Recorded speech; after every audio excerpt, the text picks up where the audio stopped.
Hello everyone, today I'm going to be doing a in-game guide update to the one that I made like a week ago. A lot of people have been asking to make an updated one. This one is going to include the solar ring and the fossilized crown. And I'm going to be splitting these into three as always. It's going to be a full luck build, it's going to be a consistency build, and it's going to be a money build. Luck builds means you want a lot of mythics. Consistency, that means you want a consistent amount of everything: money, mythics, legendary, size, ore. And then for the third one's gonna be a money build, and that's for people who want money. So I'll have these in the description. I'll have them timestamped, so whichever one you need, just with the description and click on that one.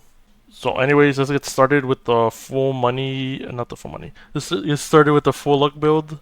As always, I will have them on screen left and right. On the left side, it's gonna be the 6-ring one, and on the right side, I'll have the 8-ring one, and I'll show you every single thingy. So it's pretty easy to follow. The explanation part of the video is going to be based on the 8-ring. I'm not going to explain the 6-ring one. I'm going to base the stats off the 8-ring one. So let's get started with the full luck build. There's going to be a 2 prismatic, not the 2 prismatic, 2 apocalypse bringers, 3 prismatic rings, and then 3 solar rings, Phoenix Heart and Phoenix Wings. Phoenix Wing and Phoenix Heart are just really good for luck. They're just extremely good, and it's just really hard to try to replace them with anything else if you're going for like full luck. They're just too good. You bring in the 2 apocalypse bringers for the shake strength.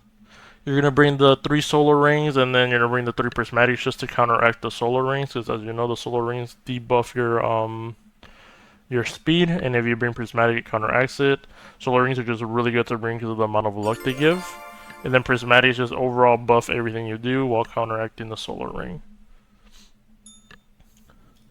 That's pretty straightforward with that one. There is weird other hybrid builds. Like if you want to like swap one of the thingies out, you can.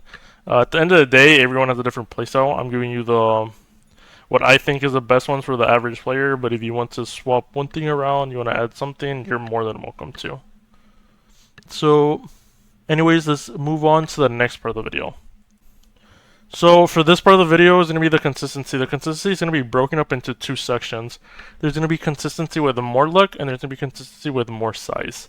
So let's get into the first part of the video, which is consistency with more luck. So consistency with more luck is going to be a 2 apocalypse bringers, 3 prismatic rings, 3 solar rings. We're going to bring a phoenix heart and a fossilized crown.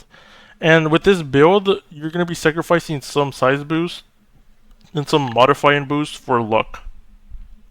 You still should be getting a good amount of size boost and a good amount of modifier boost where it's actually worth to run this setup. And this is for people who want to get like big ore while also mythic hunting.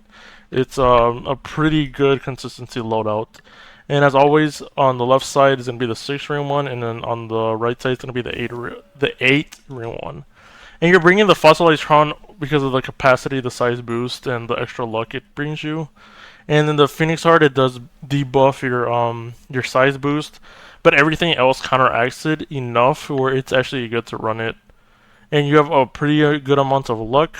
You have a pretty good like overall everything stats for consistency. So let's move on to the second version of consistency. It's gonna be for people who want bigger size to craft more items. These are people who are looking for big ore so they can 5-star their mythic craftables. You want to run probably something like this with consistency with more size. You are sacrificing luck. You're sacrificing like 100 to 150 luck, but you're getting in return a 50% extra size boost and a 120 to 140% more modifying boost. So with this one, you're gonna get less mythics, less mythics, but you're gonna get bigger legendaries, you're gonna get bigger epics, you're gonna get bigger rares. You're gonna get overall bigger items, and those items you could use them in a craft bench, so you could get those 5 stars. Because as always, 5-star craftables are just extremely OP. So those are going to be the 2 consistency loadouts as always. I'll have them labeled, I'll have them put on the screen, and I'll label them the 6 and the 8 one.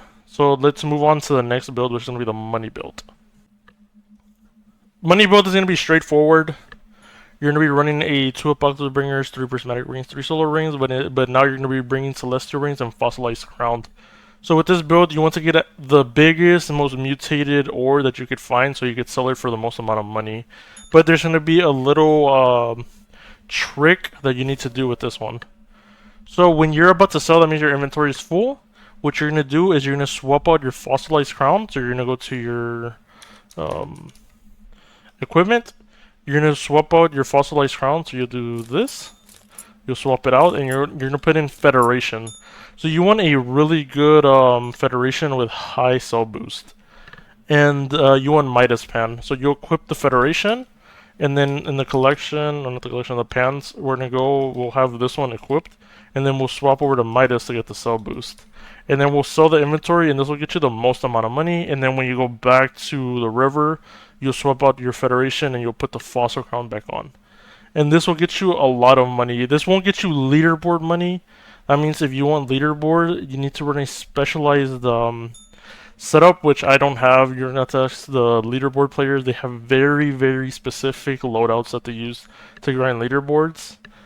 I'm giving you the overall best money builds for people who are looking for money for the blacksmith, people who want money fast so they can buy the next pan, people who want money for buying potions, just people who overall want money, but they're not grinding for leaderboard. So that's going to be the best one. And as always, the 6 set is going to be on the left side. The 8 set is going to be on the right side. And that'll be everything for this video. I'm kind of sorry for putting this video late. This was supposed to come out yesterday, but I've been having issues with recording. I was having issues recording and then voicing it. It's been difficult to like getting everything together to put this video out. I've been busy with tickets as I became a moderator for the prospecting server, and then I have other stuff that I do IRL. So it's just been hard to juggle everything around, but I'm happy I got the video out. And as always, if you have any questions, put them in the YouTube comments, and if you're in the prospecting Discord, just add me, DM me, and I'll try to get to them as soon as I can. Whenever I can, I'll try to get to them and I'll answer them. So thank you very much.